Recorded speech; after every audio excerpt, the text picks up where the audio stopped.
going? Good. All right, it's Friday, which is a Thursday. So red zone day. Last one, and then, finishing touches tomorrow. It's been a good week. Zeitler will be the only one right now that's going to be down today. He's progressed every day. We'll see. Take it as it comes. If not, it'll be Mahogany. That's the next question. Everything else, we're good. Questions?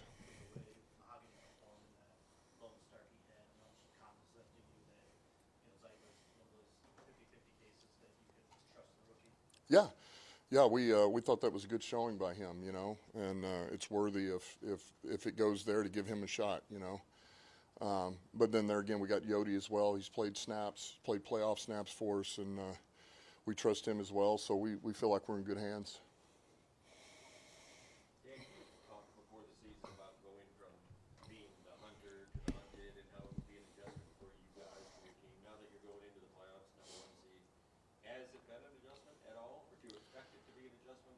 No, actually, I felt like the biggest adjustment for us was training camp out at New York.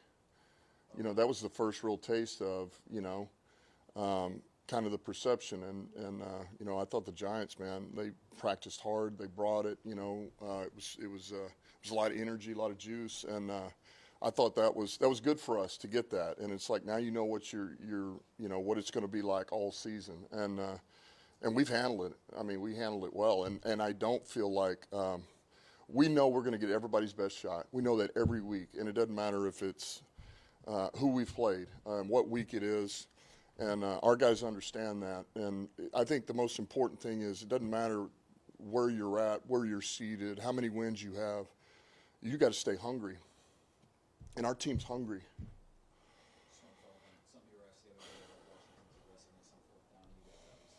Mm-hmm. Sure. Yeah. Yeah. Well, honestly, I think defensively the big thing is first down is huge. You can say first down is huge. You would love to, put yourself in an advantageous position on defense going into second down. I think that kind of leads into everything because, now your odds go up that if it is a fourth down, it's a lot further out than anybody's comfortable with, hopefully for them. And offensively, the same thing. And so the first down is really the big one, and you can make it up on second down, but that's not always easy to do. So I think that's big. And then I think you take it as it comes. I think you play the game as you feel. You try to stay ahead of the sticks. And I think really you ask from a defensive perspective from ours, the most important thing is do not get frustrated. You cannot get frustrated. We've done a good job of that. Like we accept the fact they're going to make a couple plays. They've made them against everybody they've played against. That's okay. The most important thing is we line back up and we go again. We go again, because the next play is the one that'll change the game.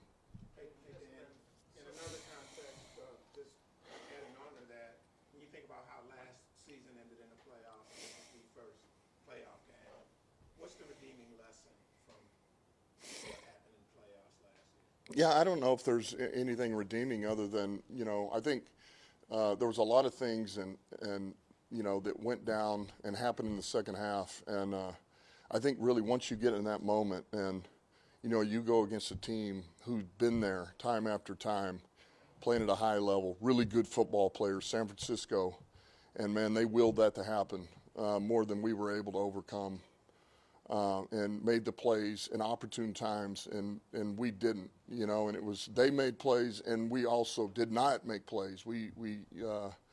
And I just think there's something about being in that moment, in that space, going through it with the core group of guys you have, So I think more than anything, it's the experience of it. You have familiarity with Marshawn Lattimore? I'm just curious.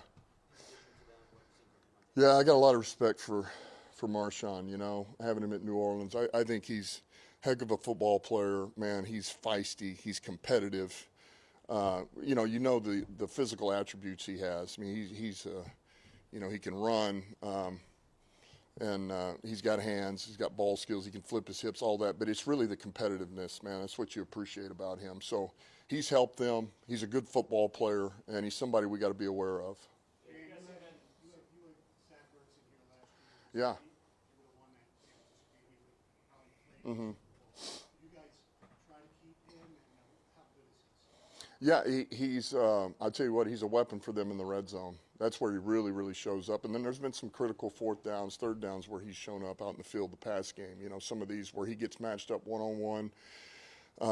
And that's where he thrives. You know, he can still do that because he's got hands, he's got length. You know, he can pluck the ball, and so even if you're attached to him, he can make those plays. So he's somebody, particularly in the red zone, we got to know where he's at. We got to match up well with him. He's a pro, man. You know, he's a pro's pro, and it's everything you would expect out of him. They're using him exactly the right way. So yeah, he's a good player. Yeah, look, it's the same communication, obviously, and they've gotten a number of people with that.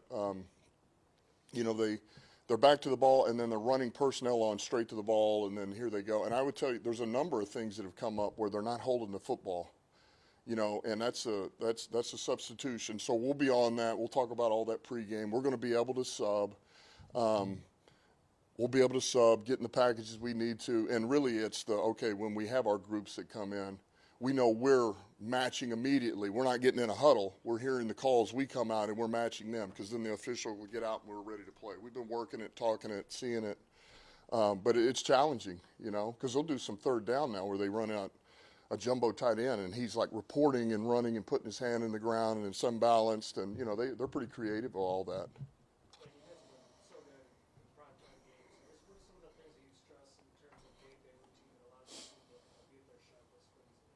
I don't know if there's something that we say, okay, this is, you know, it's this type of game. This is how we're going to, I think it's just about, you know, I think we handle the perception of pressure well, the lights, all of it, you know, and really we handle 1 o'clock games too, right? I mean, we handle that pretty well too. So, but I think for us, I think a lot of times, you know, 2 things happen, and it happens in those type of games. It happens in the playoffs. I've said this. I said it last year. And you either, man, you crumble. You know, it's too much. And some guys crumble, teams crumble because it's just too much pressure. You can feel the lights, the bright lights. Or you want it so bad that you go out of the norm and you start trying to make plays. Instead of just doing your job that got you 15 wins. Just do your job. The guy next to you will do his one more time. That's all. And we've been good about that. And I would foresee us doing that again. So I think we enjoy it. You know, we enjoy it. We embrace this. We love the atmosphere. We love everything about this, man. And I just feel like we thrive in this.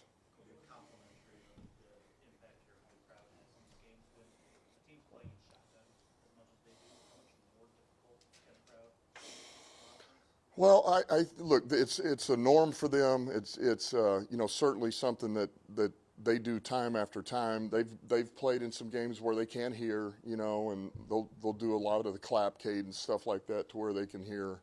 But I go back to, look, it only takes one, you know, and so you can be in loud environments. Ours will be the loudest they've been in all year. And now, how does it affect them? It only takes one. It only takes one for it to be something goes awry, and whether that ends that series or it you know, something happens out of it, and that's all you're looking for. You know, that's all you're hoping for. So I'm glad we're at home, and I can't wait to hear our crowd, and we know they're behind us, and it's going to be electric.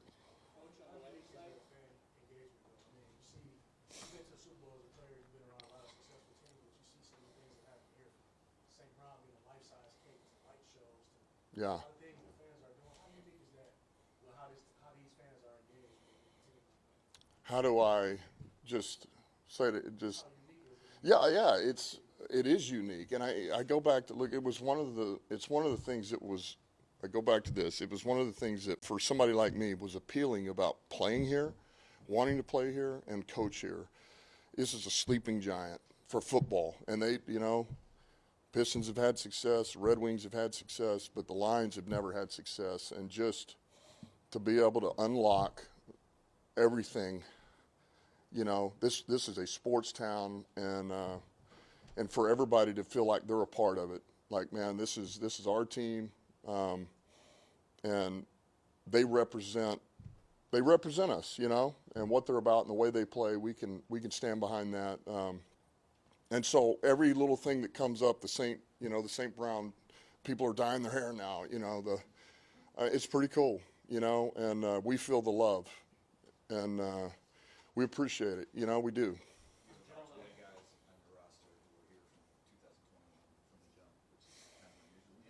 Say that again. Yeah, yeah. And not to diminish anybody else, but what does that sort of core group mean to you that sort of helps? Means everything. That group means everything, and so do the coaches. We've been in. I just bring it up again, man. It's, so many. You have to reload every year, and you got to start over in a sense. But yet, man, if you don't forget where you came from and who you are, then what are you doing? You lose a part of yourself if you forget all that. So that group, man, helped us, rise from the ashes, if you will. And those are the guys, man, you don't ever forget, because they went through the hard stuff, the hard times, all of it, being doubted, but to believe, just continue to believe and put the work in. And it's a number of reasons why we have so many of those guys are still here, and it goes back to trust, man. Those guys put the work in. We trust the heck out of them. They believe in everything that we're doing, and everybody else falls right in line. They become one of them.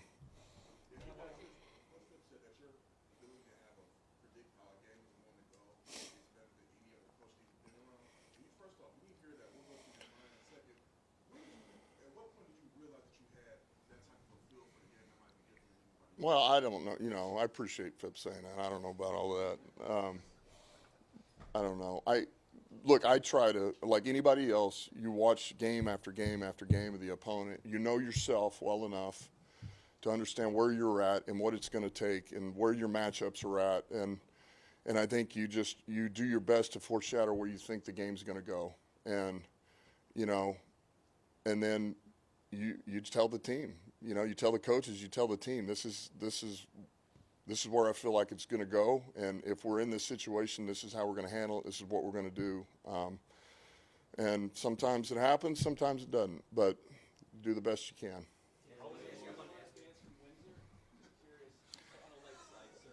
Who were you pointing at? Picking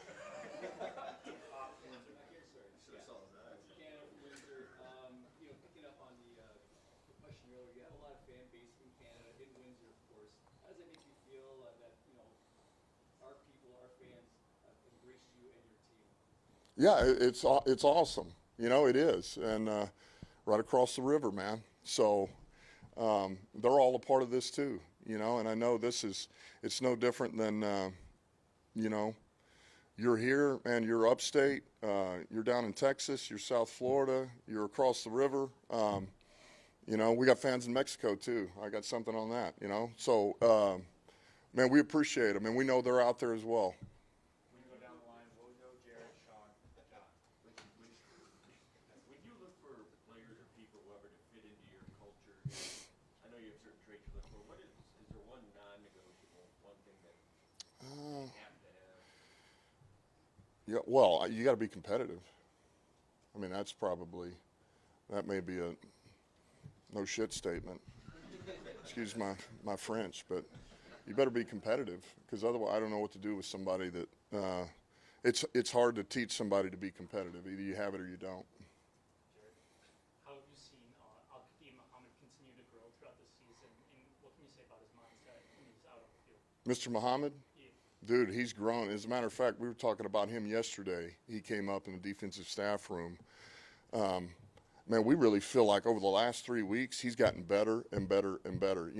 He came, we brought him in. We had to use him basically immediately, got him out there, and, man, he gave us everything he had, but he'd also just walked back in the building, and So he's a little rusty, and then trying to learn terminology, and then scheme too. Just the style at which we play was different than what he's played in his career.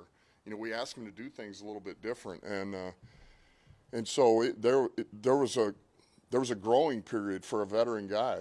And he's done it, man, and I feel like he's really coming around, and that's encouraging. Dan, you've talked often about different guys coming at different paces, speeds, or whatever. James Williams was talking about yesterday in the hallway outside the locker room. And when the 1,000 yards came up, the smile, the pride, he talked about what it meant to him, but some people he cares a lot about. I'm curious about your sense of pride with him and how you've let him kind of helped him Yeah, to this point. I got a lot of pride with him, man.